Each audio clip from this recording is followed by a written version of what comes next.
কোনদিন কাবাগরের সামনে গেলে বা কোন আত্মীয় স্বজন গেলে বলবেন, কাবাগর দেখার সাথে সাথে প্রথম যখন কালো অংশটা চোখে পড়বে, যখন আপনি মসজিদে হেরমের গেট দিয়ে ঢুকবেন, যখন ওই Fahad gate, King Fahad gate আছে, যখন ঢুকবেন অনেক দূর থেকে কালো কালো কাবাগরের একটু একটু দৃশ্য ভেসে উঠবে চোখের সামনে। তখন দোয়াটা করবেন, কি দোয়া করবেন কয়টা?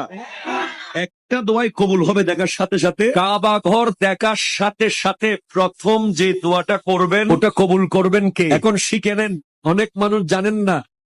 আপনি একটা দোয়া করবেন, একটাই শেষ, একটা সুযোগ পাবেন আপনি, কিন্তু আপনি এমন এক দোয়া করবেন যেন যতদিন ওখানে থাকে প্রত্যেক দোয়া কবুল হয়ে যায়।